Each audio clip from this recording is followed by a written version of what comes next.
estudio que estamos en el primer libro de Samuel, un libro histórico lleno de mucha enseñanza para nuestras vidas, y hemos venido aprendiendo algunas cosas muy importantes alrededor de lo que el ser humano quiere y lo que Dios provee para el ser humano. El ser humano en este contexto pedía un rey. Dios, en su soberanía y complacencia para su pueblo, le dio un rey. Pero este rey no era conforme al corazón de Dios, sino conforme a los deseos humanos que el pueblo tenía. Eligió a un hombre aparentemente insignificante de la tribu de Benjamín, pero su propósito se vio reflejado a partir de el momento en que el Espíritu Santo llegó a él. Mientras él no recibió el Espíritu Santo, él era un hombre común y corriente que siempre creyó que no valía la pena. Pero cuando el Espíritu Santo se posó sobre él, entonces empezó a tener su valor. Un profeta que lo respaldaba, que le instruía en la palabra y que posteriormente a esa instrucción se ve como este rey se desvía de las indicaciones claras de lo que había de hacer. Era bien claro que el holocausto únicamente era agradable a Jehová Dios por medio del profeta. Pero él, en su desesperación, en su humanidad, buscó hacerlo y entonces recibe la sentencia de que el reino iba a ser quitado de él y que ninguno de sus herederos o hijos iba a tener ese privilegio de continuar el reinado. Y esto da inicio a una situación de decadencia del rey Saúl. Un rey que tenía, según las características físicas, lo que el pueblo quería, pero que al mismo tiempo tenía un problema. A veces los seres humanos nos volvemos codiciosos cuando vemos algo bonito o algo que nos agrada. Este rey tuvo ese mismo problema. La instrucción de Jehová Dios fue: termínate todo lo que hay en ese lugar. Pero él dijo: hay que llevarnos las vacas, hay que llevarnos los tesoros. Y al final no solamente se los llevó en desobediencia, sino que además dijo: el pueblo fue el que me obligó. Entonces su decadencia como rey inicia desde ese momento. Pero al mismo tiempo, esto nos va demostrando a través de la palabra que cuando Jehová Dios encomienda una tarea, Él hace como su soberanía lo establece.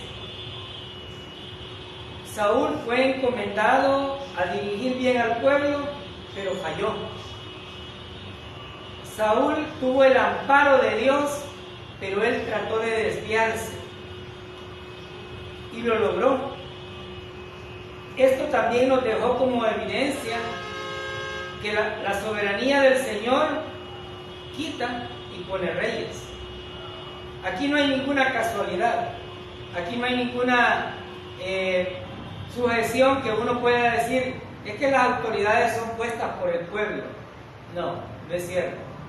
Él quita y pone reyes. Y lo mismo sucede en este tiempo. Él pone las autoridades o los gobernantes de acuerdo a las características de lo que Él quiere. Algunos podrán decir: pero si yo fui el que voté.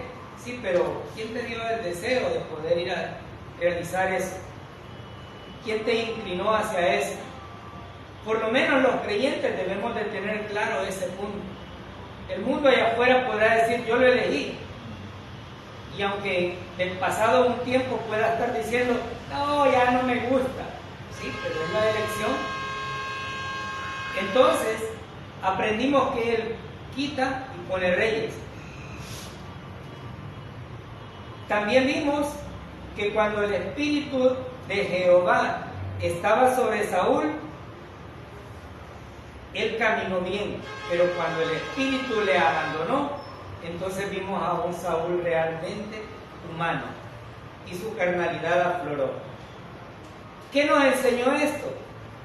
Que qué sería de nuestra vida si el Espíritu Santo no estuviera en nuestro caminar. ¿Dónde andaríamos si el Espíritu Santo en el momento oportuno no nos va convenciendo de las situaciones en que vivimos? ¿Qué sería de nuestras vidas? Sobre todo si no tuviéramos la garantía de tener el Espíritu Santo morando en nosotros. No tendríamos nada. Entonces, esto nos deja justamente esa enseñanza. Pero también nos vino instruyendo a través de los siguientes capítulos que la soberbia, la mentira y la manipulación son malas consejeras. Una vez fue declarada la destitución como rey de Saúl, le dijo a Samuel: vete conmigo, ve a orar para que el pueblo no se dé cuenta, pues. Él estaba más interesado en la parte humana que en la parte espiritual. Y esto no era agradable ante los ojos de Dios. Y lo mismo sucede en nuestras vidas. Cuando nuestra soberbia, nuestro orgullo, la mentira trata de prevalecer, entonces vamos a ser exhortados. Y algunas veces vamos a ser disciplinados por el Señor. Y a veces nos preguntamos: ¿y por qué me pasa esto? Pero no nos acordamos de las cosas que hemos hecho. Luego vemos que tras esa decadencia, Jehová eligió a un hombre conforme a su corazón, a David. Ahora ya no es conforme al corazón del pueblo, no es el deseo del pueblo. Y la Biblia nos declara que era un hombre de buen parecer. No tenía características militares, no formaba parte del ejército, sino de una condición bastante deplorable en ese contexto. Pero era lo que Jehová Dios quería usar. Y es la muerte de Goliat la que detona la decadencia mayor que Saúl va a tener. Porque nadie del ejército quiso enfrentar a Goliat y por mucho tiempo él los retó, los defraudó, y como David lo dijo: este incircunciso en el nombre de Jehová va a ser vencido. Porque él entendía que estaba ofendiendo no a un pueblo cualquiera, sino al pueblo de Dios. Entonces, vemos en este punto que esa decadencia llegó, pero a partir de ello surge un problema en Saúl: la envidia y un espíritu que le estaba perturbando la vida y le hacía sacar justamente la parte humana. Y a partir del cántico de Saúl mató a sus 1000 y David a sus 10,000, dijo él: si este tiene todo el apoyo del pueblo, ¿qué le falta? Solo la vestidura de rey.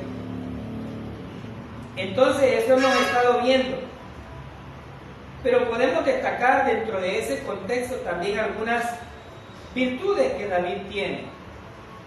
Fue obediente, y vimos en el capítulo 18 que lo utilizaba para lo que el rey quería, y David obedientemente actuaba. Algunas veces podríamos decir que fue ingenuo, porque le prometió riquezas, la hija del rey, y ser exento de impuestos, y no le dio nada. Pero siempre permaneció fiel al rey. El rey intentó matarle en varias ocasiones, pero no vemos un Saúl defendiéndose. No vemos un David,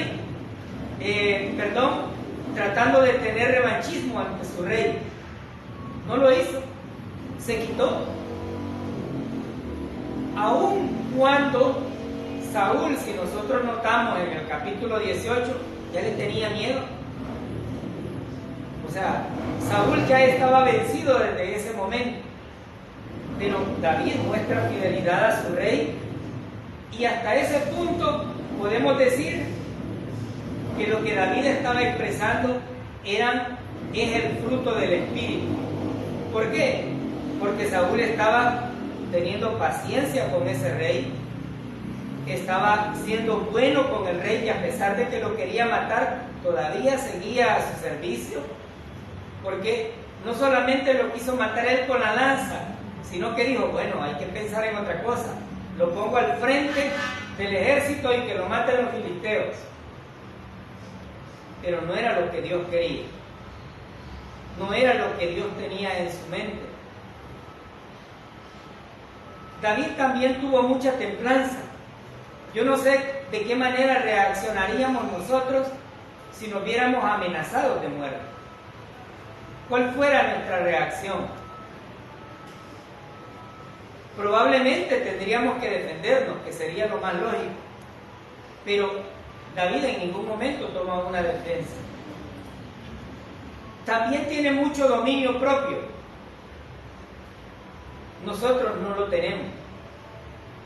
A nosotros, si alguien nos agrede, se nos sale la carnalidad y aunque sea un par de palabras le vamos a decir. Pero él tenía un dominio propio alrededor de su vida. Y además de eso tenía un amor por el rey. Él entendía que era una autoridad puesta por Jehová Dios. Como podemos observar, aquí está el fruto del Espíritu que David tenía, manifestado en acciones concretas de lo que él había hecho. Por lo tanto, todas esas características que encierran a David eran un problema para Saúl, como muchas veces es un problema para las personas cuando ven que otro sobresale. Hay quienes no les gusta, como decimos en mi país, El Salvador, ver ojos bonitos en cara ajena. Y aquí Saúl no le agradaba nada de eso. Y ahora vamos a estudiar el capítulo 19, donde vamos a ver a un Saúl tratando de poner en práctica lo que realmente quería. Vayamos con eso en mente, con la decadencia de Saúl, al capítulo 19 y viendo qué es lo que va a suceder dentro de este capítulo. Versículo 1 del capítulo 19. Y habló Saúl a Jonatán su hijo y a todos sus criados para que matasen a David. Mas Jonatán, hijo de Saúl, amaba a David en gran manera. ¿Qué vemos aquí? Un Saúl maquinando en su mente cómo matar a David. Ya lo intentó con las lanzas, ya lo intentó poniéndolo al frente del ejército, pero en lugar de sufrir una baja, siempre salía victorioso. Pero ahora no solamente está utilizando su ejército, sino que además de eso ahora ha invitado a su hijo para que le ayude, a sus criados para que sean partícipes de esto. Y vemos aquí la intención bien clara: matar a David. Pero, ¿qué es lo que realmente sucedía en esto? Obviamente Saúl se sentía amenazado por el liderazgo de David. Él no sabía que había sido ungido como príncipe por Samuel, pero sí sabía que era valiente y que había librado a todo el pueblo del ejército filisteo y de la amenaza de Goliat. Eso lo tenía claro. Y tenía más claro que tenía el amparo de Dios, porque ni siquiera se puso la armadura ni espada. Al contrario, cuando él se enfrentó a Goliat, lo hizo como la palabra nos dijo: en el nombre de Jehová, Dios de los ejércitos. Entonces no cabía duda alrededor de esto. Sin embargo, había algo más en contra que vimos en el capítulo 18. El amor, la fraternidad, la hermandad que Jonatán sentía por David. Pero ahora Saúl lo estaba invitando para que fuera parte de ese complot. Pero, ¿qué irá a hacer? Bueno, veamos justamente ese. Pero esto además nos deja bien claro que muchas veces tenemos planes contra algunas personas que no nos agradan, pero estos se ven truncados. Saúl no solamente había intentado matarle, sino que además estaba hoy tratando de terminar su plan, e iba a usar a sus criados y a su propio hijo para llevar a cabo su plan. Aquí habría que valorar algunas cosas importantes alrededor de esto. Primero, observamos que el Espíritu de Dios ya no estaba sobre Saúl. Segundo, era un hombre de guerra, pero ahora estaba queriendo meter a su hijo a que fuera un asesino. Y aquí alguien podrá decir, bueno, pero ¿y que no David había matado a sus 10,000? Sí, pero fue en un proceso de guerra en donde se ve lo lícito de la guerra y la muerte hacia las demás personas. No eso exime de que no sea culpable, para nada, pero era una de las acciones lícitas en ese contexto. La pregunta en esto es, ¿era correcto invitar a su hijo a que matara a David? No, no lo era. Hermano, pero la Biblia nos dice de que hay que ser obediente a nuestros padres. Sí, es cierto. ¿O no lo dice la Biblia? Sí, lo dice. Pero vamos a ver qué fue lo que hizo Jonatán a partir de la invitación, para que veamos que la Biblia es quien nos va exhortando y nos va dando las respuestas que necesitamos. Versículo 2 y 3. Dio aviso a David diciendo, ¿quién? Jonatán. Saúl mi padre procura matarte, por tanto, mira ahora por ti hasta la mañana y estate en paraje oculto y escóndete y yo saldré y estaré junto a mi padre en el campo donde estuvieres y hablaré de ti a mi padre y te haré saber lo que notare. ¿Qué hizo? ¿Cuál fue la acción que hizo Jonatán? ¿Asentó la idea de su padre? No. ¿Podríamos decir entonces que Jonatán fue desobediente? Pues humanamente sí. Pero recordemos que Jonatán tenía un ferviente amor y aparte de eso, el Espíritu de Dios estaba sobre él porque fue quien inició la decadencia de los filisteos. Fueron 2 hombres nada más, él y su paje de armas.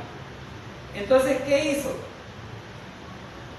Primero, se va y da aviso a David y le dice qué es lo que su padre quiere hacer. Segundo, él, aparte de hacer eso, desobedece a su padre la acción que éste quería hacer. Pero en este contexto, creo que el profeta había hecho un gran trabajo con el pueblo de Israel. Porque la Biblia no nos dice que Jonatán haya sido instruido en la palabra de Dios, pero su actuar estaba siendo de acuerdo a la vida de un creyente. Veamos Hechos capítulo 5, versículo 29, para dar respuesta si lo que hizo Jonatán fue correcto o realmente se equivocó en la acción que tomó. Hechos capítulo 5, versículo 29.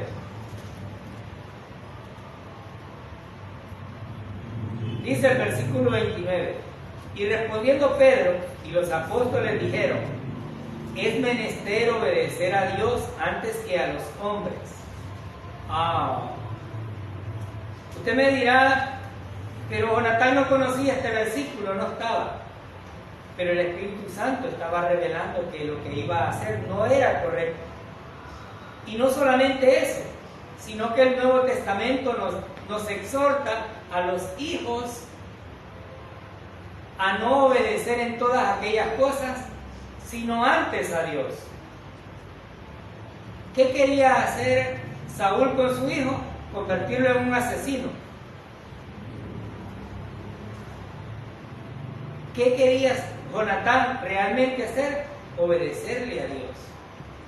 Y es que aquí podemos aprender que cada uno de nosotros tenemos esa libertad de poder obedecer o de poder hacernos a un lado, o de ignorar lo que el Señor quiere que hagamos.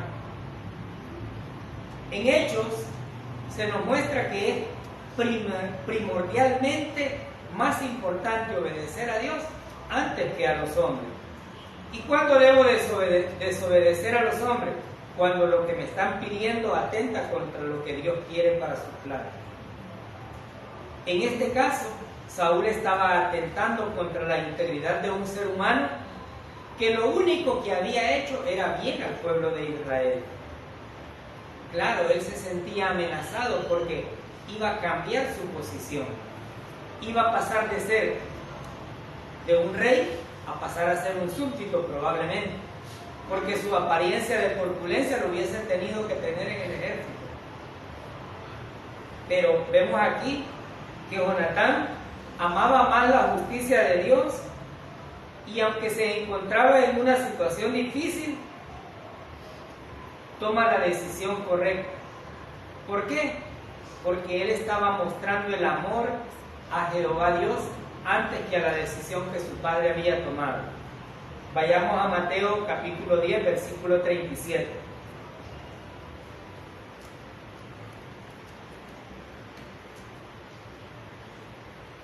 Mateo 10, 37. Dice Mateo: el que ama padre o madre más que a mí, no es digno de mí. Y el que ama a hijo o hija más que a mí, no es digno de mí. Tenemos claro que Jonatán amaba a su padre, lo había defendido, había luchado con él. Pero aquí nos da una exhortación. Alguien podrá decir: o sea que no debo de amar a mi padre, no debo de amar a mis hijos. Momento, no es eso lo que el versículo está diciendo. Nos está estableciendo un orden para poder amar. Dios primero, porque Él nos amó primero, nuestros padres, nuestros hijos y toda una congregación. No está diciendo que no lo debemos de amar, ¿sí?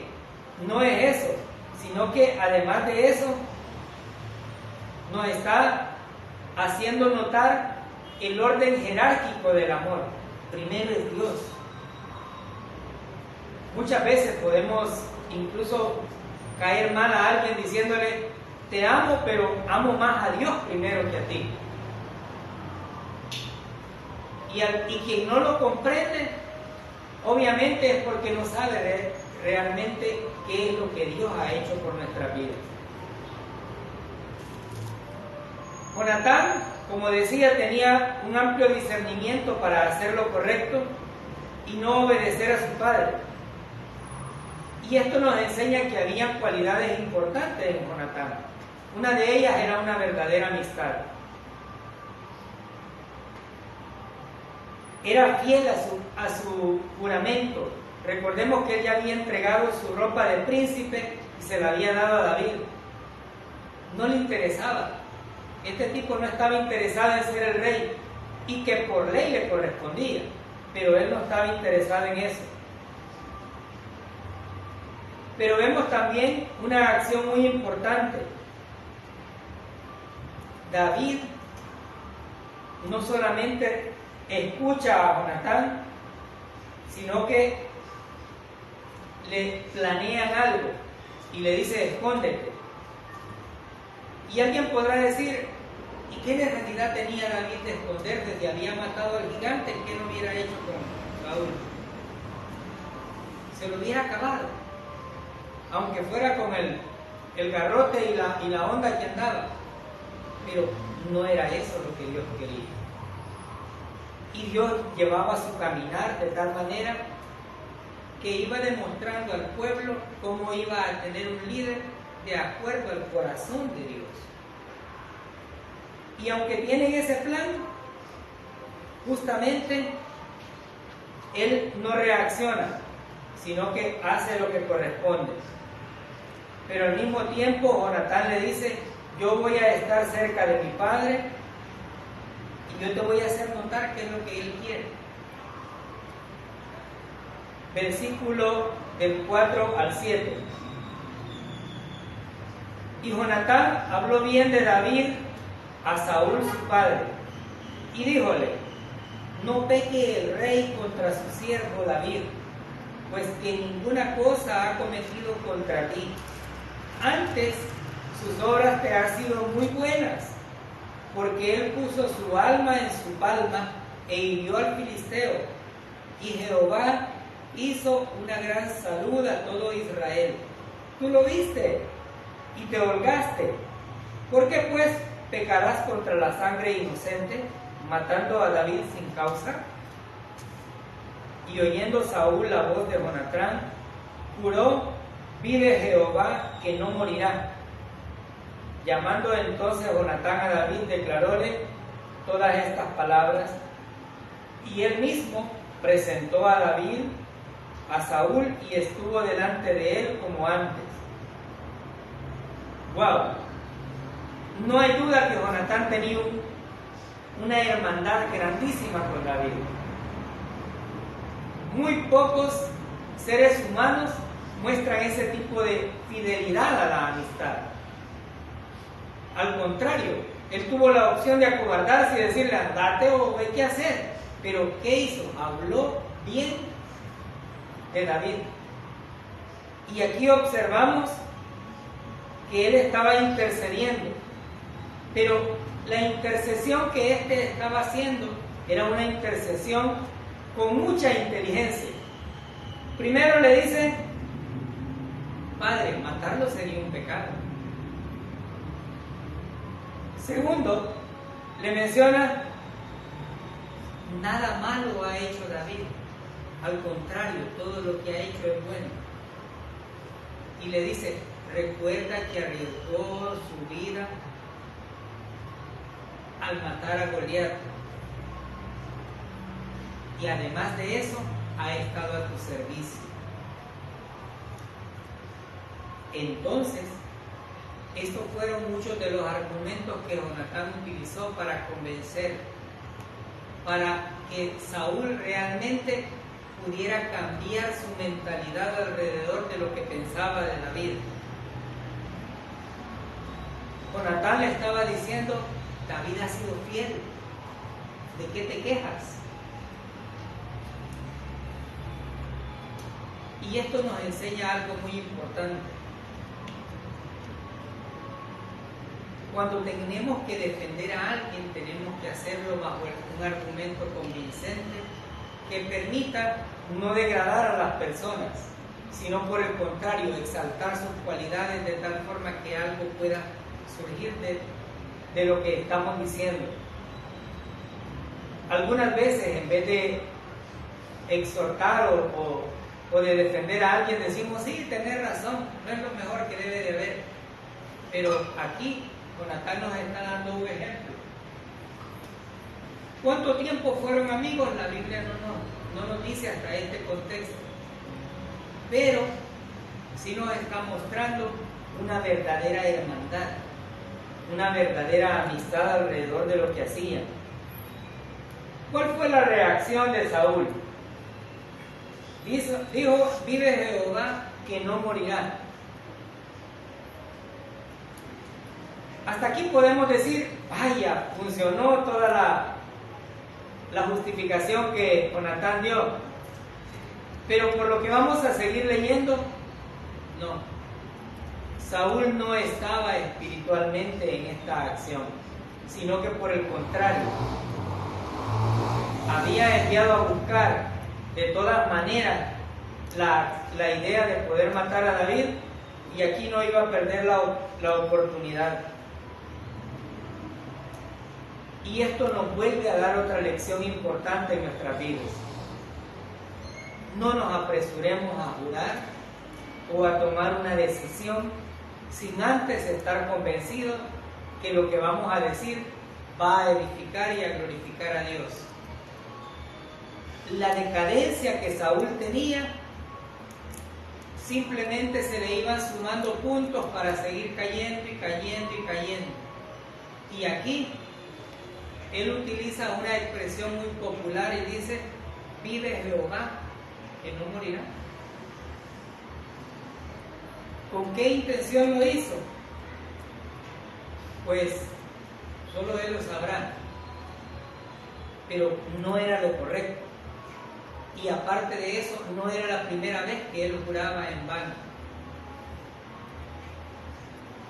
Y la Biblia es enfática al decir que nuestro sí sea sí o nuestro no sea no. Pero no que tengamos esa doble moralidad. Y aquí podemos ver que Saúl no tenía temor por Jehová. Ya lo había perdido. Ya no tenía sentido. Él estaba no solamente mintiéndole a su hijo, sino también al Rey de Reyes y Señor de Señores.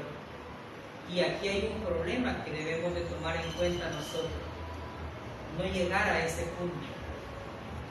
No llegar a un punto de decadencia que tengamos que tratar de justificarnos a nosotros mismos una mentira cuando entendemos que ante Dios estamos totalmente desnudos. Hay seres humanos que tratan de argumentar cosas echándole la culpa a otro cuando ellos son los responsables, pero ante Dios nosotros estamos desnudos. Él nos conoce. No hay forma de poder hacer eso. Saúl no fue persuadido realmente por esto, sino que fue llevado por su odio, por su carnalidad, por su miedo a dejar de ser rey. Veamos el versículo del 8 al 10. Y aquí vamos a entender que jamás juró con una convicción. Y tomó a hacerse guerra, y salió David y peleó contra los filisteos, e hiriólos con grande estrago, y huyeron delante de él. Y el espíritu malo de parte de Jehová fue sobre Saúl, y estando sentado en su casa, tenía una lanza a mano, mientras David estaba tañendo con su mano, y Saúl procuró enclavar a David con la lanza en la pared, mas él se apartó de delante de Saúl, el cual hirió con la lanza en la pared, y David huyó y escapóse aquella noche. ¿Fue realmente cierto el juramento? No. Aplicó el principio de que si voy a tener un enemigo, prefiero tenerlo cerca y no lejos, porque aquí lo puedo agarrar. Irónicamente, ¿no? Pero Dios no tenía ese propósito. ¿Qué vemos aquí? Lo vuelve a poner al frente de guerra. Me imagino que las esperanzas de Saúl era: en la guerra lo van a matar. Sin embargo, Dios iba encaminando todo esto de otra forma. Al contrario, dice, él iba hiriéndolo y todos los filisteos se le corrían, como decimos popularmente. Pero vemos también algo que aprendimos en el capítulo 18, un espíritu malo. Los espíritus obedecen al Señor. ¿Quién dice que le puso el espíritu malo a Saúl? Jehová. No, hermanos, y es que hasta los demonios le obedecen. No, cuando él es soberano, no necesita estar supeditado a nadie. Al contrario, él puede hacer incluso con aquellos espíritus malos lo que él quiere.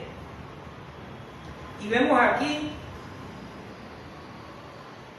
que dice el versículo 9, y el espíritu malo de parte de Jehová fue sobre Saúl.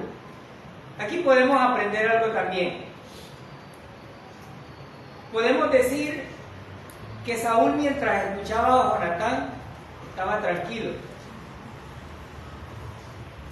Pero aquí dice, el espíritu malo de parte de Jehová fue sobre Saúl. Probablemente el espíritu malo le abandonara en momentos, pero luego venía otra vez y volvía a tener esa gran rivalidad que él sentía por David. Y la Biblia nos declara que estaba sentado en su casa, tenía la lanza en la mano, mientras que David le cantaba o tocaba el arpa para apaciguar el espíritu malo. Entonces procuró enclavarle, y la Biblia nos declara que David, muy astutamente, se quitó, pero la pared fue herida. Y no solamente eso, sino que dice, David huyó. Esto nos enseña principios importantes en nuestra vida. Aprendamos a controlar nuestros sentimientos, nuestras emociones, nuestros resentimientos, porque si no lo aprendemos a hacer, le damos cabida al diablo para que tome decisiones en nuestra acción. Y cuando eso sucede, a veces hablamos de más y después estamos diciendo, perdonamos por lo que dije. David, en vez de reaccionar en contra de Saúl, mejor se va. Y esto nos da principios importantes en esta vida. A pesar de que David estaba preparado, no solamente para matar a Goliat, sino a todo el ejército filisteo, Saúl no hubiese sido testigo en eso. Pero él mantenía la humildad de ser, ¿qué?, el siervo del rey. Alguien podrá decir, David ya pasaba de dundo. No, el Espíritu de Dios estaba con él y por eso tomaba acciones que aparentemente o humanamente no serían las correctas, pero ante Dios era lo que él quería. Y nótese eso, no es lo que el ser humano tiende a reaccionar, sino como Dios quiere que reaccionemos. Y por eso decía al principio, ¿qué haríamos nosotros si nos viéramos amenazados? Pero aquí estamos viendo a un David totalmente diferente de lo que nuestra humanidad determina. Ustedes me preguntan qué haría, yo me defendería, si es con piedra, con palo o con lo que sea. Pero no solo me quito de donde está el problema, sino que voy encima. Pero esa es mi humanidad. Pero David estaba mostrando la forma que Dios quiere que actuemos. La misma Biblia nos exhorta a que si nos piden una mejilla, ¿qué? Que pongamos la otra. No, yo no se la pongo. Pero es eso lo que Dios quiere para nuestras vidas. Y con David lo estamos viendo. Y esto nos deja justamente otra enseñanza. Aprendamos a ser humildes, recordando siempre de dónde Dios nos ha sacado y que todo cuanto somos es por su gracia, no son nuestros méritos. Dios estaba utilizando a un David, pastor de ovejas, pequeñito, por lo que podemos ver en la palabra. No le quedó ni la armadura de Saúl, no podía ni caminar con ella, pero aguerrido y valiente como Dios lo necesitaba. Esto también nos enseña que es importante tener prestos nuestros oídos a escuchar la palabra de Dios y que no debemos de cauterizar nuestros oídos. pero también nos invita a dejar de juzgar a nuestra propia iglesita. Mi reacción ante las circunstancias es poniendo mi palabra antes que lo que Dios quiere que yo haga. Y entonces estoy jugando a mi iglesita. Aprendamos a poner y hacer prevalecer lo que la palabra dice. ¿Es fácil? No, no lo es. Pero debemos de ir aprendiendo la palabra. Y en la medida en que vayamos aprendiendo la palabra, que sea el Espíritu Santo que mora en nuestra vida, quien nos vaya enseñando cómo debemos de caminar. David estaba siendo instruido obviamente por él. Y huye, nótese aquí, que David no se queda a pelear o a discutir, él huye.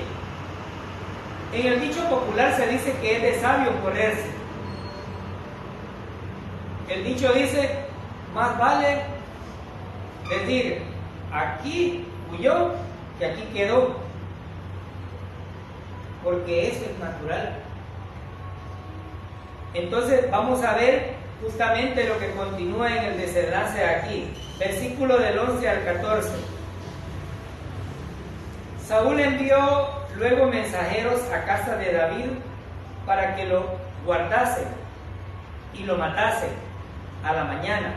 Mas Mical, su mujer, lo descubrió a David diciendo, si no salvares tu vida esta noche, mañana serás muerto. Y descolgó Mical a David por una ventana, y él se fue y huyó, y escapóse. Tomó luego Mical una estatua y púsolo sobre la cama, y acomódole por cabecera una almohada de pelo de cabra, y cubrióla con una ropa. Y cuando Saúl envió mensajeros que tomasen a David, ella respondió, está enfermo. ¡Wow!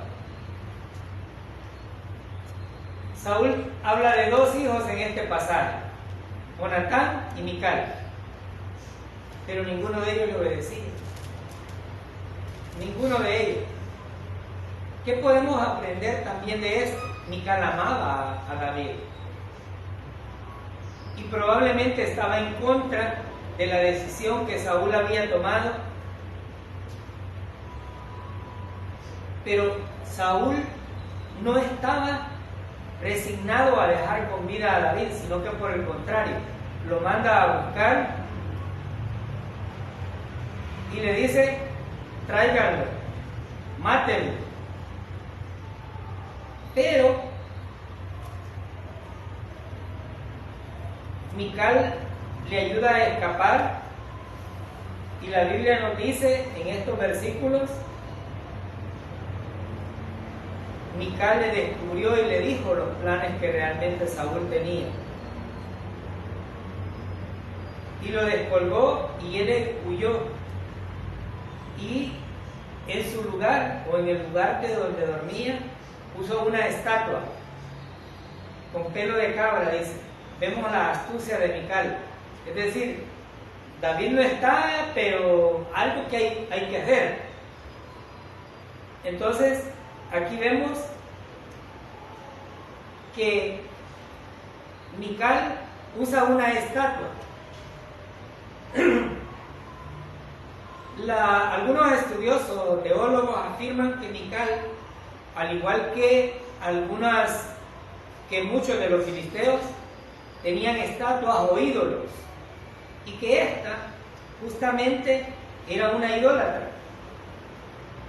La Biblia no nos menciona en este punto, pero la palabra aquí, estatua, es usada en el griego como terafín, que se define como sanador, ídolo de familia, estatua. Por lo tanto, es sustentable el hecho de que hubiera una estatua ahí, había idolatría. Sin embargo, usa una estatua para poder disfrazar la huida de David. Y cuando los hombres del rey llegan, ella dice, está enfermo. Versículo del 15 al 17. Y tomó Saúl a enviar mensajeros para que diesen a David diciendo: traédmelo en la cama para que lo mate. Y como los mensajeros entraron, he aquí la estatua estaba en la cama y una almohada de pelos de cabra por cabecera. Entonces Saúl dijo a Mical: ¿por qué me has así engañado y has dejado escapar a mi enemigo? Y Mical respondió: porque él me dijo, déjame ir, si no, yo te mataré. En mi país, El Salvador, se dice: de tal palo, tal astilla. De un padre mentiroso o una hija que se defendía de la mentira. David en ningún momento le amenazó. Pero Mical tomó una decisión importante. No podemos pasar por alto esto. Trató de resguardar la vida de David. Hizo las artimañas, puso la estatua, una almohada, para ir retrasando el proceso de captura de David, si es que lo iban a tomar como tal. Pero aquí vemos que Saúl le dice: ¿por qué me has engañado? Dejaste ir a mi enemigo. Y vemos una mentira. Todo lo contrario a lo que los planes de Jonatán determinaron. Jonatán no mintió en ninguna de sus acciones. Le dijo: padre, vas a cometer un pecado, es inocente, él ha hecho más bien que mal. Pero Mical apela a una mentira para su defensa. ¿Por qué? Porque entonces le estaba dando una razón más a Saúl para quererlo matar. Es decir, si amenazaste a la hija del rey, a tu esposa, cuanto más razón hay para matar. Sigamos leyendo. Versículo 18. Huyó pues David y escapó, y vino a Samuel en Ramá, y díjole todo lo que Saúl había hecho con él. Y se fueron él y Samuel y moraron en Najot. Era muy común que cuando alguien era amenazado huyera. Algunos de ellos, la Biblia nos dice que se escondían en cuevas o pedían asilo en otros lugares. Pero aquí David huye justamente a la presencia del profeta Samuel. Y vemos que le cuenta todo. Obviamente, lo que Samuel debía de hacer ya no tenía en sus manos la restitución, sino que Dios le había ya dado la orden para que Saúl fuera restituido. Y ahora nos deja una nueva enseñanza para nuestra vida. Cuando nos encontremos en dificultades, debemos de buscar la persona más adecuada para recibir un consejo y no tomar decisiones apresuradas. ¿Quién es la persona más adecuada? Probablemente no sea el que nosotros creemos que es nuestro mejor amigo. Porque no siempre lo que nosotros creemos que es mejor para mi vida es lo que Dios quiere. Podemos destacar que David, en vez de irse para otro lado, va directo al profeta, al hombre de Dios. Cuando nosotros estamos en dificultades, en vez de buscar a Dios, buscamos al compadre, a la comadre, al amigo, a la amiga.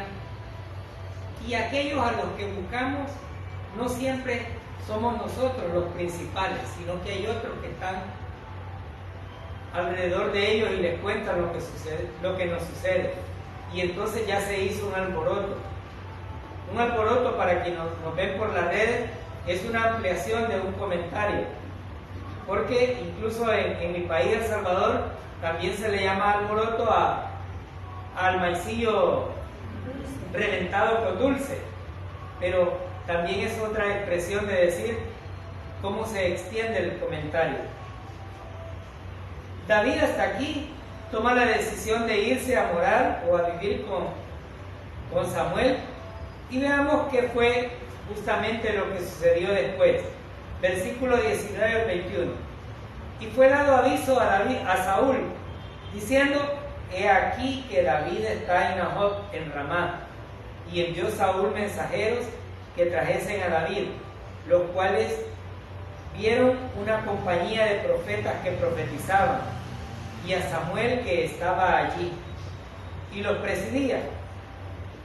Y fue el Espíritu de Dios sobre los mensajeros de Saúl, y ellos también profetizaron.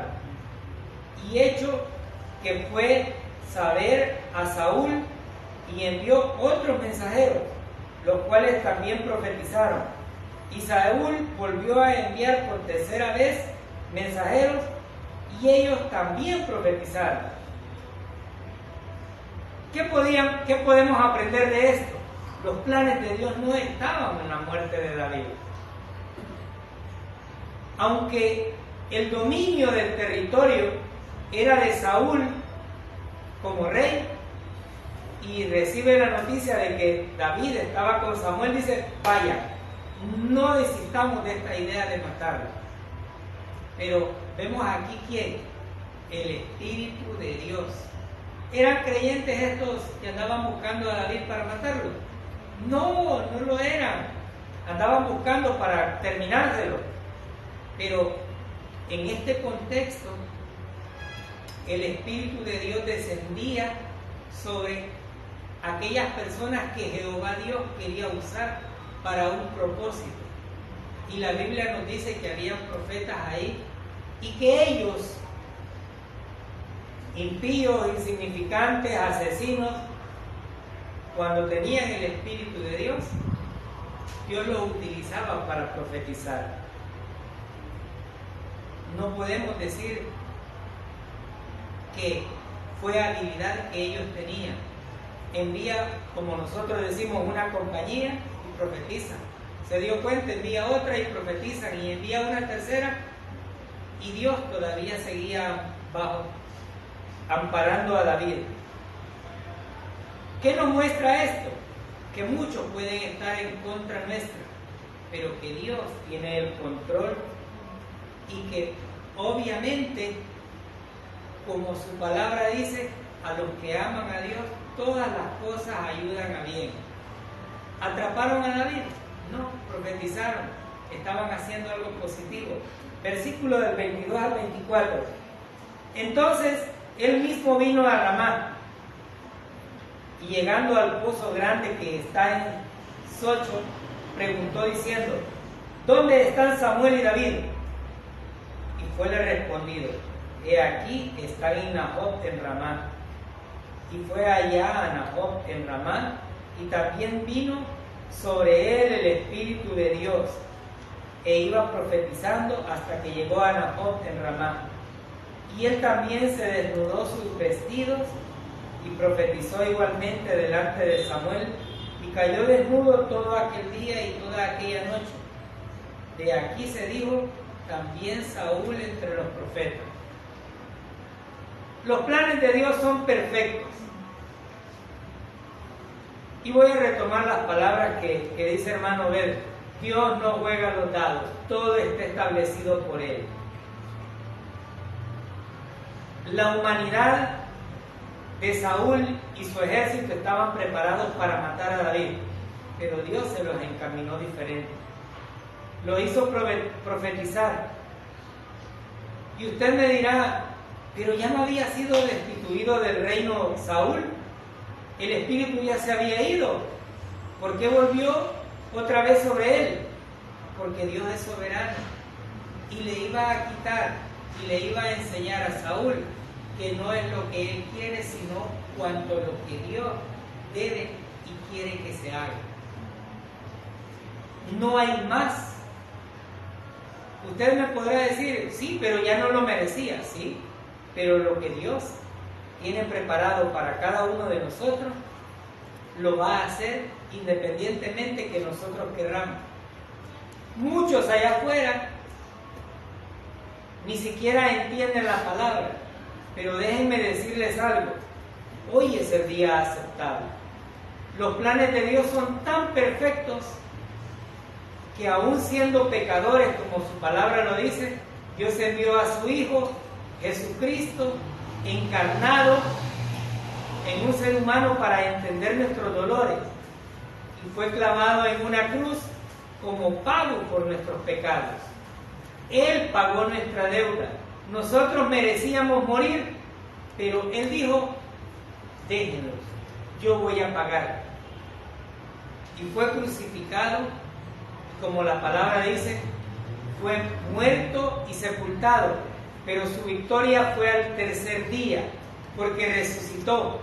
Y todo aquel que cree que el Señor pagó sus pecados, que resucitó al tercer día, es salvo, porque esta es la buena noticia, que los planes que Dios tenía era salvar la humanidad, que Él quería demostrar no solamente la amistad, la hermandad, el amor por su pueblo y por toda la humanidad que creó, sufriendo en una cruz y pagando nuestra deuda. Y el que cree en eso es salvo. No hay que hacer obras, no hay que venir a la iglesia, no hay que estar pendiente de nada, sino creer en la obra redentora de nuestro Salvador Jesucristo. El que tenga oídos para oír, que oiga. Amadísimo Padre Celestial, Dios